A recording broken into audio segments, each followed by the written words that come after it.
Time after time, L after L, the Vancouver Canucks had themselves a season that is coming to an end here, thankfully.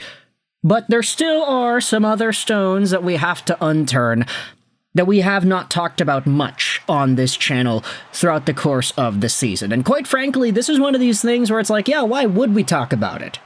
Now we have reason to, because the season's coming to an end and we can actually tangibly look at the results. But today we're talking about another one of these Vancouver Canucks L's. Was it really an L though? I don't know. You can let me know your thoughts in the comment section below. I'll go out there and say at the beginning of this video that it definitely wasn't seen as an L at the time. Because today, we are revisiting a trade made by the Vancouver Canucks and the Chicago Blackhawks that took place last year in the summer that a lot of folks, myself included, cheered for very much.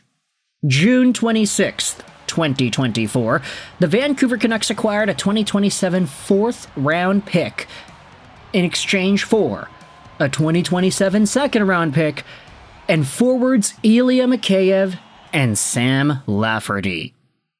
Now, the big fish, the guy that everybody's talking about, and it's kind of funny because today we've been talking about a lot of Russian dudes. It's Ilya Mikheyev, another Russian guy making his way onto the channel here, who just had himself a terrible stint with the Vancouver Canucks since signing with the team as a free agent back in the day. The Vancouver Canucks in 2022-2023 signed Ilya Mikheyev to a $4.75 million a year deal that took him to the end of 2026, and he had 2 seasons in Vancouver. They were both subpar, 31 points in 78 games played last year with the club, and 0 points in 11 games in the playoffs. Ilya Mikheyev, for lack of a better term, he stunk with the Vancouver Canucks, and even though he did get a not too terrible amount of points. I mean, you say 31 points in 78 games. That's not the best in the world, but it's not the worst either. It just feels a lot worse when you acknowledge that, hey, Ilya Mikheyev had a prominent role on the Vancouver Canucks playing with Elias Pettersson. And for a good chunk of time, I think a lot of folks thought that Ilya Mikheyev was the reason, or one of the main reasons, why Elias Pettersson wasn't scoring. He had all this chemistry and all these assists on Andrei Kuzmenko goals in the previous season, but once Ilya Mikheyev and Lafferty were the guys playing with Pettersson, that's when Petey totally stopped scoring, and Miller and Besser had to do the majority of the offensive work from the forwards, and you had Quinn Hughes doing his thing too. But Ilya Mikheyev was probably the most disappointing top 6 / top line player the Vancouver Canucks had in their roster since like the Jason Megna days. It was really, really bad. And with the injuries he had sustained as a member of the Canucks in his first year, there just really wasn't a good run of success in the organization from Ilya Mikheyev. So the Canucks, they traded him and Lafferty over to the Chicago Blackhawks, and I think they retained salary on that trade too.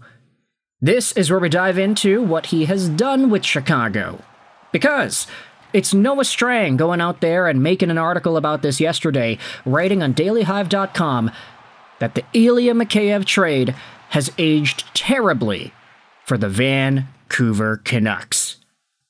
Oh boy.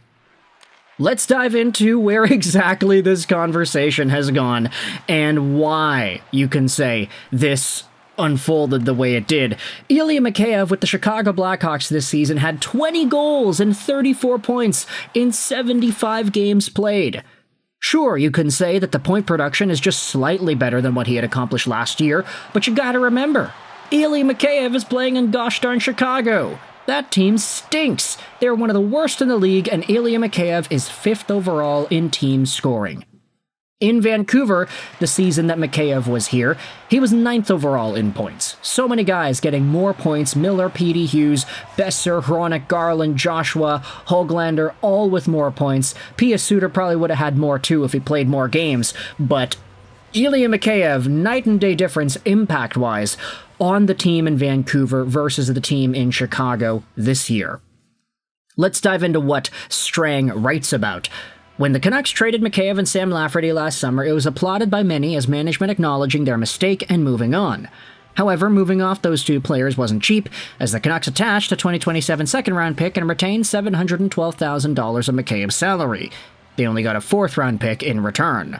The enduring image of Mikheyev in last year's playoffs is the winger outstretched in Game 7 against the Oilers. He had deked around Oilers goalie Stuart Skinner and had a wide-open net and couldn't put the puck home. That lack of finish plagued Mikheyev across his Canucks tenure. And linked is the Grady Sass video of Ilya Mikheyev dangling around Stuart Skinner in Game 7 and not being able to bury it and put it in the back of the net. Literally a Nathan Lafayette moment with the Vancouver Canucks there. Okay, maybe not literally. It wasn't the finals and it wasn't off the post. Ilya Mikheyev just straight up missed. Yeah, I'm not over that Game 7, if you could already tell. But taking a look at what Mikheyev has done, he has bounced back with the Blackhawks, with all the points he has had not being on the power play. His 17 even-strength goals would rank second on the Canucks. Beyond the better counting stats, the winger has also regained some of his speed. He ranks above the 90th percentile amongst forwards in top skating speed and speed bursts above 20 miles per hour this season. While it's logical that his stats would look better on a new team than if he had stayed in Vancouver, as he's been playing recently on the first line with Bedard, there were signs that improvement was coming. Mikheyev's knee injury clearly sapped some of his speed, and as he has gotten further away from that surgery, his signature burst is starting to return. In addition, Mikheyev shot just 7.5% last season, far below his career average of 11.1%, and below the 14% mark he's been in above the last 4 seasons except for last year. It wasn't hard to see a rebound coming in that department.